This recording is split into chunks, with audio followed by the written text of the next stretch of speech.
Hi there, Andrew here. We're putting feelers out for the idea of sponsors for the show. We have grown to a sizable audience of legal professionals, and we'd love to find a way to get the resources to continue to grow the show and spend more time on it. This might take the form of more longer form, maximum minimum competence episodes, or longer daily episodes, or maybe short interviews. We've had a couple of inquiries regarding sponsorship, but want to get feedback from all of you, the listeners. If you have thoughts or have a sponsor in mind that you think would be a good fit, shoot me an email at andrew@leahy.org. We're still very much in the brainstorming stage, so all ideas are good ideas. So ends the housekeeping segment. Let's get to the show. Hello and welcome to the Minimum Competence episode for Wednesday, March 8th, 2023. I'm your host for today, Andrew Leahy, a tax and technology attorney from New Jersey. In today's episode, we have Missouri learning that federal law applies to them as well, Binance picking up a sweet deal on Voyager Digital, hepatitis C treatment patents, and a UVA Dean off to the Supreme Court. Let's get down to business. A federal judge in Kansas City has struck down a Missouri law that restricted local and state law enforcement agencies from carrying out federal gun laws, ruling that the statute violated the Constitution and posed a grave threat to public safety. The Second Amendment Protection Act, passed in 2021 by the Republican controlled state legislature, represented a blatant attempt to illegally usurp the federal government's constitutional right to enforce federal laws without state interference. The law allowed gun owners to seek damages of up to $50,000 from local police and sheriff's departments that enforced federal gun laws deemed to conflict with the Second Amendment rights. Judge Wimes directed law enforcement officials in the state to lawfully participate in joint federal task forces and share information with the federal government without fear of financial penalties.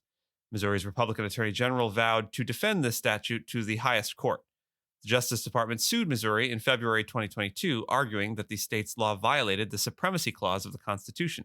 Supporters of the law argued it was constitutional and did not prohibit federal agents from operating in Missouri. For now, the Justice Department's interpretation has won the day. Voyager Digital, yet another bankrupt crypto lender, has received court approval to sell its assets and transfer its customers to Binance.us in a deal valued at $1.3 billion. U.S. bankruptcy judge Michael Wiles approved Voyager's restructuring plan, which is built around the Binance.us acquisition, at a hearing in New York. Binance.us has agreed to pay $20 million in cash to Voyager and to take on crypto assets deposited by Voyager customers. However, the deal still faces additional scrutiny from the Committee on Foreign Investment in the United States, which is investigating national security risks associated with foreign investment in Voyager. Once the deal closes and Voyager's customers have Binance.us accounts in place, they will be able to make withdrawals for the first time since Voyager froze their accounts last summer. Voyager filed for bankruptcy in July 2021. The sale will allow customers to recover 73% of the value of their deposits at the time of Voyager's bankruptcy filing. The U.S. Federal Circuit has ruled that Gilead's patent for a hepatitis C treatment was valid, which invalidates a similar patent from the University of Minnesota. The decision highlights the need for patent holders to clearly identify how they arrived at their invention rather than providing optional choices.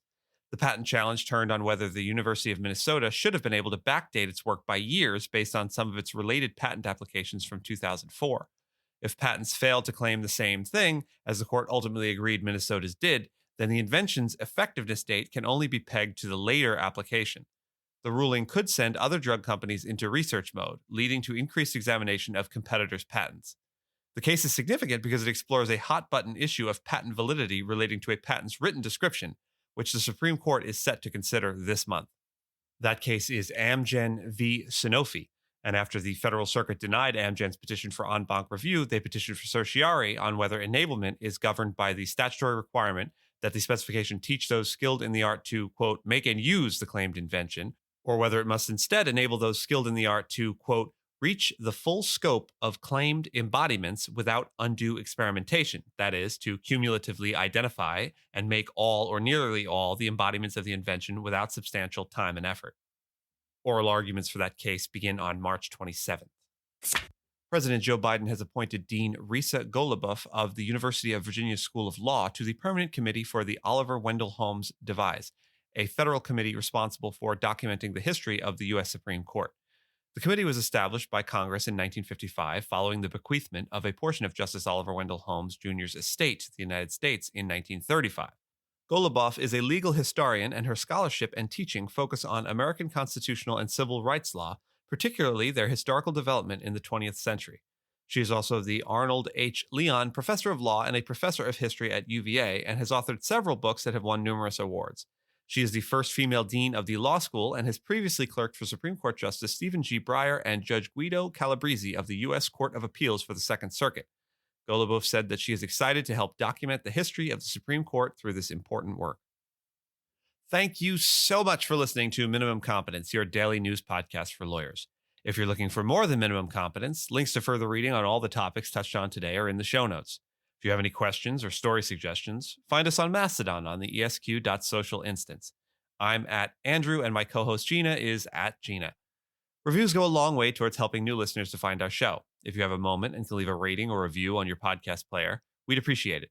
And if you know someone that might be interested in a story we cover, consider sending them the episode. Minimum Competence is part of the ESQcast network of podcasts and streams on esqstream.com. We'll see you back here tomorrow, and until then, for every action, there is an equal and opposite minimum competence.